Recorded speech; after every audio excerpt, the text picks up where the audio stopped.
നമ്മളെ സ്നേഹിക്കുന്ന നമ്മുടെ മക്കളെ അള്ളാഹു നല്ല വഴിയിലാക്കി തരട്ടെ. അതിന് നാം എന്ത് ചെയ്യണം? അള്ളാഹുവിന്റെ വിശുദ്ധമായ ഖുർആൻ പറയുന്ന വഴിയിലേക്ക് നമുക്ക് കടന്നു പോകാം. അള്ളാഹു മനസ്സിലാക്കാൻ തൗഫീഖ് നൽകട്ടെ.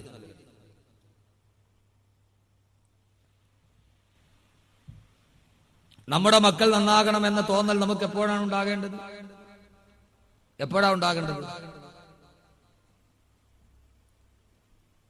നമ്മുടെ മക്കൾ നല്ലവരായി വളരണം എന്ന ഒരു ചിന്ത ആദ്യം ഞാൻ പറയുന്നു മാതാപിതാക്കളാണ് ഇക്കാര്യത്തിൽ ശ്രദ്ധിക്കുന്നത്.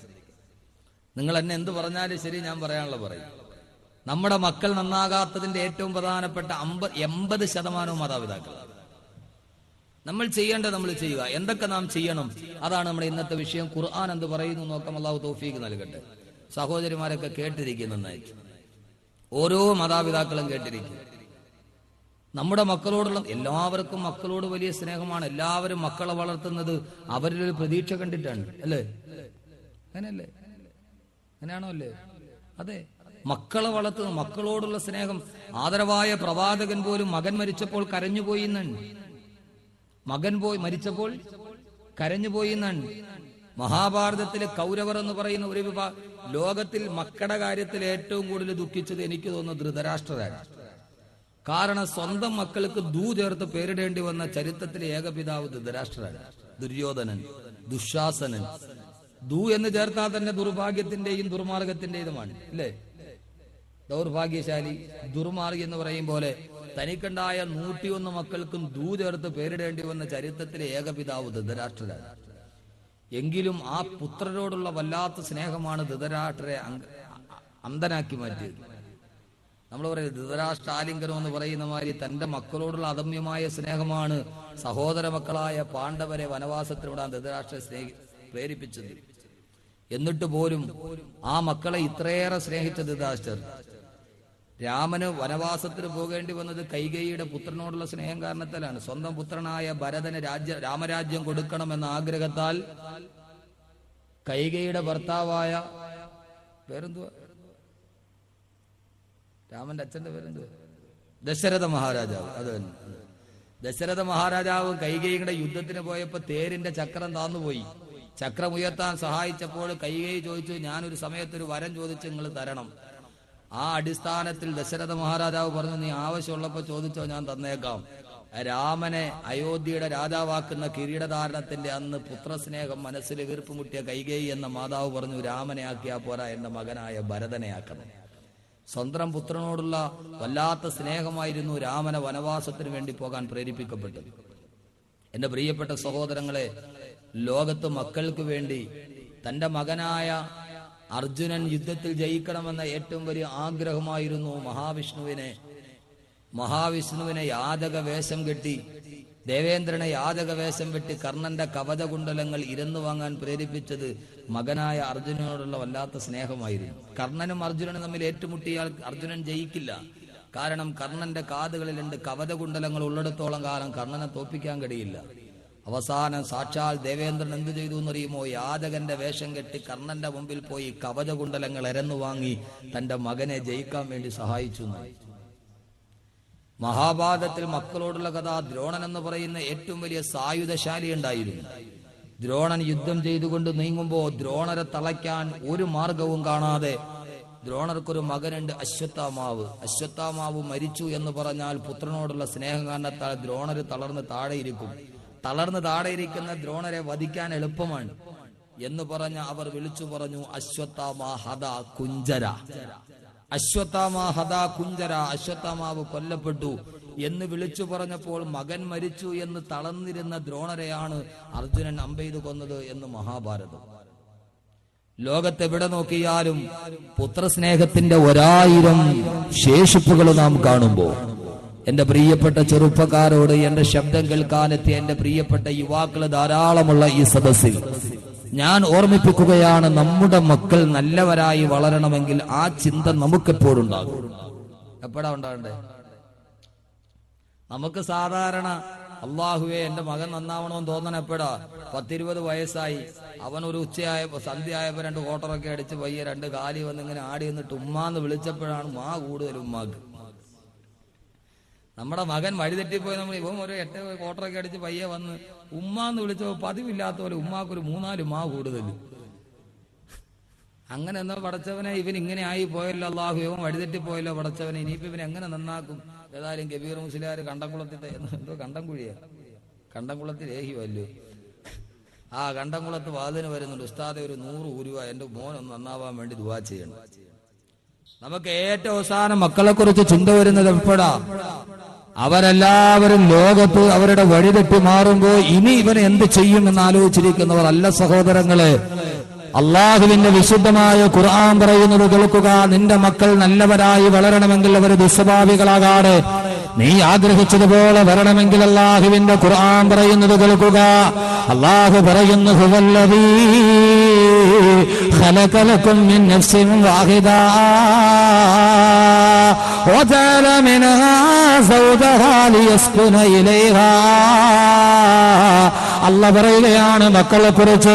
എന്റെ ശബ്ദം കേൾക്കാനെത്തിയ എന്റെ പ്രിയപ്പെട്ട സഹോദരങ്ങളോട്, ഓരോ മാതാപിതാക്കളോടും നാളെ ഭാവിയുടെ പ്രതീക്ഷയായി മക്കളെ വളർത്തുന്ന, നാളെ ജീവിതത്തിന്റെ സായാഹ്ന ഘട്ടത്തിലെ മക്കളെ കൈപിടിച്ച് നടക്കാമെന്ന് ആഗ്രഹിക്കുന്ന എന്റെ ഓരോ മാതാപിതാക്കളും അങ്ങനെയാണ് മക്കളെ വളർത്തുന്നതെങ്കിൽ എന്റെ പ്രിയപ്പെട്ട സഹോദരങ്ങളെ, ആ സന്താനങ്ങൾ വളരേണ്ട സാഹചര്യം എന്താ?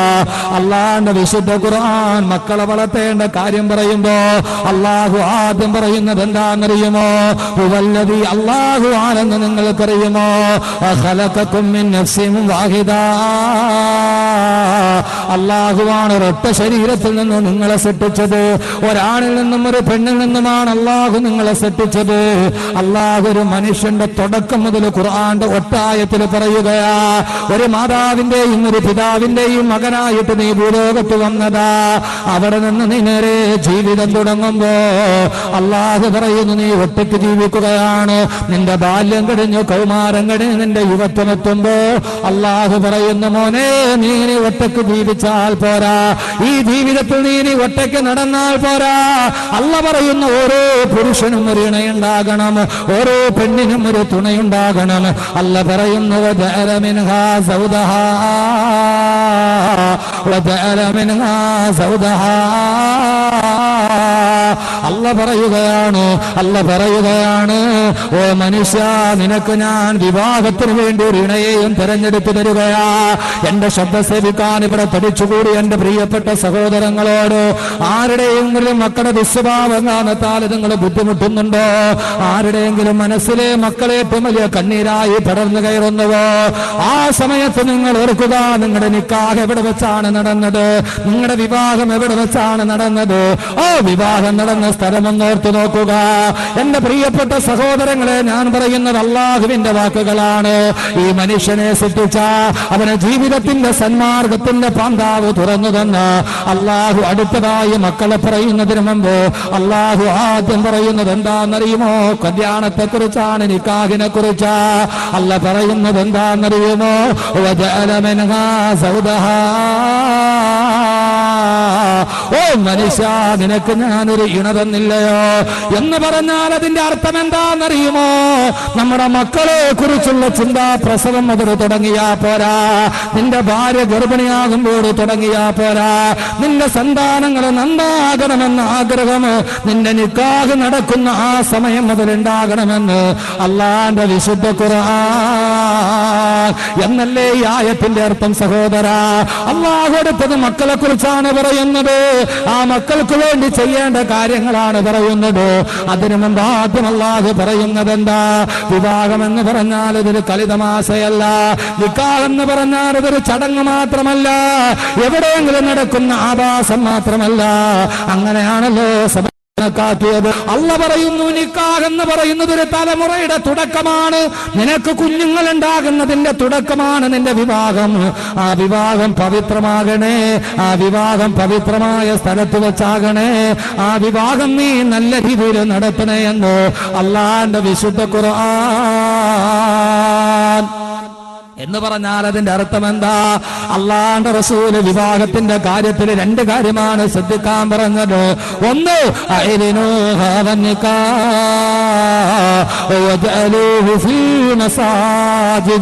അള്ളാഹുവിന്റെ ഖുർആൻ പറയുന്നു,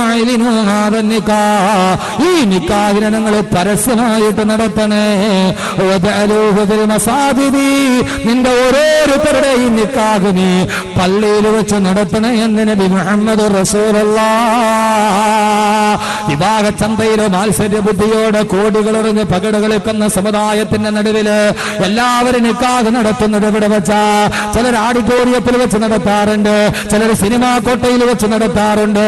എല്ലാ ആഭാസങ്ങളുടെ നടുവില് ഇന്ത്യൻ ഉരുക്ക് വ്യവസായി ലക്ഷ്മി മിത്തലിന്റെ പെണ്ണിനെ കെട്ടിച്ചപ്പോ മകളുടെ കല്യാണത്തിന് ഒരു നേരം എടുക്കാനുള്ള സാരിക്ക് 40 ലക്ഷം രൂപ വിലയാണെങ്കിൽ ആർഭാടങ്ങൾ വലിച്ചെറിഞ്ഞ് ലോകത്തിന്റെ ആഭാസങ്ങളുടെ ഹറാമുകളുടെ നടുവിൽ വെച്ച് നിക്കാഹ് നടത്തുമ്പോ എന്റെ സഹോദരാ, ഈ വാക്ക് നിങ്ങൾ എങ്ങനെ പരിഗണിച്ചാലും കുഴപ്പമില്ല, എങ്ങനെ ഭരിച്ചാലും കുഴപ്പമില്ല.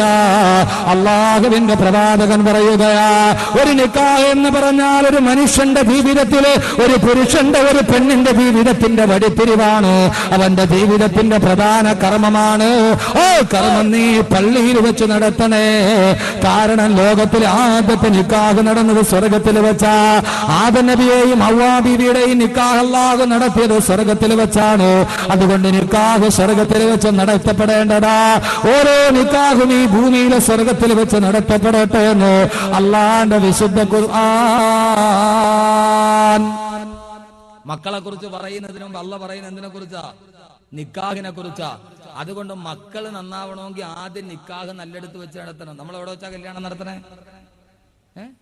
എവിടെ വെച്ചാ നമ്മൾ നിക്കാഹ് നടത്തണേ? പള്ളി വെച്ച് നിക്കാഹ് നടത്തോ? അള്ളാഹുവിന്റെ റസൂൽ പറഞ്ഞ് രണ്ട് കാര്യങ്ങൾ നിങ്ങൾ ശ്രദ്ധിക്കണം.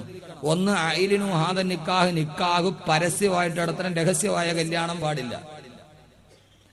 ഐലിനു ഹാദ നിക്കാഹ്, ഈ നിക്കാഹിനെ നിങ്ങൾ പരസ്യപ്പെടുത്തണം, രഹസ്യ നിക്കാഹ് പാടില്ല. എന്ന് പറഞ്ഞാൽ രാത്രിയിൽ കൈ പിടിച്ച് കയറിക്കൊണ്ട് വന്നിട്ട് ഇതൊന്നും നിക്കാഹ് തരാൻ പറയാൻ പറ്റൂല. 4 പേരുടെ മുമ്പിൽ വെച്ച് പരസ്യമായിട്ട് തന്നെ നടത്തണം. ആ വാപ്പയും ഉമ്മയൊക്കെ അറിഞ്ഞ് പരസ്പരം കണ്ട് പറഞ്ഞ് ബോധിച്ച് സംസാരിച്ച് നിങ്ങൾക്ക് കുടുംബമൊക്കെ ഒത്തതാണോ എന്നൊക്കെ നോക്കി പരസ്യമായിട്ട് നടത്തണം.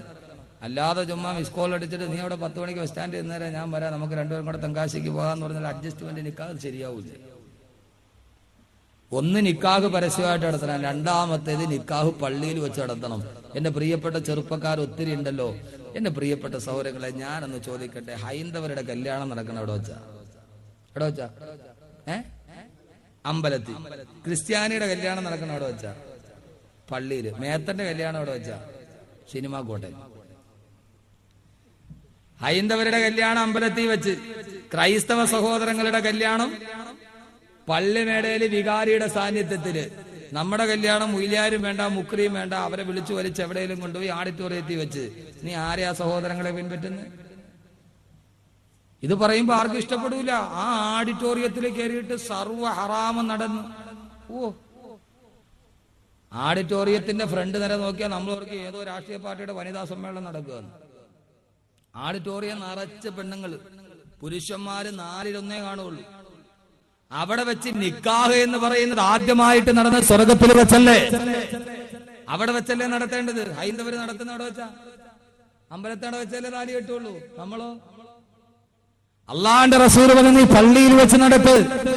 കാരണം കല്യാണമൊക്കെ തോന്നിവാസത്തിന് നടത്തി, അള്ളാഹ് പറഞ്ഞ പോലെ നടത്തൂല.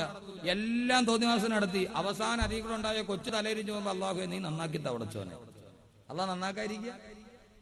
അള്ള പറഞ്ഞ പോലെ ചെയ്തിട്ട് വേണ്ട അള്ളയോട് നന്നാക്കാൻ പറയാൻ. എല്ലാം നിനക്ക് തോന്നിവാസത്തിൽ നടത്തി, എല്ലാം നിന്റെ ഇഷ്ടത്തിനടുത്ത് നടത്തി. അവസാനം അവൻ കള്ളു അടിച്ചിട്ട് വീട്ടിൽ വന്നപ്പോ പടച്ചോനെ നീ ഇവനെ ഒന്ന് നന്നാക്കിത്ത അള്ളാഹുവേ. ആദ്യം മുതലേ ശ്രദ്ധിക്കണം. ആദ്യം അതുകൊണ്ട് എന്റെ ചെറുപ്പക്കാരോട് പറയുകയാ, എന്റെ പ്രിയപ്പെട്ട ചെറുപ്പക്കാരാ, നിന്റെ നിക്കാഹ് നീ പള്ളിയിൽ വെച്ച് നടത്ത്. റിസപ്ഷൻ ഓഡിറ്റോറിയത്തിലോ സൗകര്യപ്രദമായ എവിടെയും ആയിക്കൊള്ളട്ടെ. നീ നിന്റെ ഒരു പുതിയ ജീവിതത്തിലോട്ട് തുടങ്ങാൻ പോവാൻ. ആ നിന്റെ പുതിയ ജീവിതം തുടങ്ങുന്ന ഏറ്റവും നല്ല സ്ഥലത്ത് വെച്ചായിരിക്കട്ടെ. നിന്റെ നിക്കാഹ് പള്ളിയിൽ വെച്ച് നടത്തട്ടെ. എന്റെ പ്രിയപ്പെട്ട സഹോദരങ്ങളോട് ഞാൻ പറയുകയാ, എന്ത് ലാഭമാ നിനക്ക് കിട്ടുന്ന നിക്കാഹ് ഓഡിറ്റോറിയത്തിൽ വെച്ച് നടത്തിട്ട്? അതുകൊണ്ട് നിക്കാഹ് സുന്നത്തായിട്ട് പള്ളിയിൽ വെച്ച് നടത്തി. ഇൻഷാ അല്ലാഹ് തീരുമാനമെടുക്കും. എന്റെ നിക്കാഹ് ഞാൻ പള്ളിയിൽ വെച്ച് നടത്തും. തീരുമാനമെടുക്കും. തീരുമാനമെടുക്കാൻ പറ്റുമോ? ഇൻഷാ അല്ലാഹ് പറയും. കളവന്മാരെല്ലാം ഇൻഷാ അല്ലാഹ് നീ കെട്ടാൻ പോണ വയസ്സായ ആളുകളൊക്കെ ആമീൻ സ്ട്രോങ് ആയിട്ട് പറയണം. എന്തോ ഉദ്ദേശം?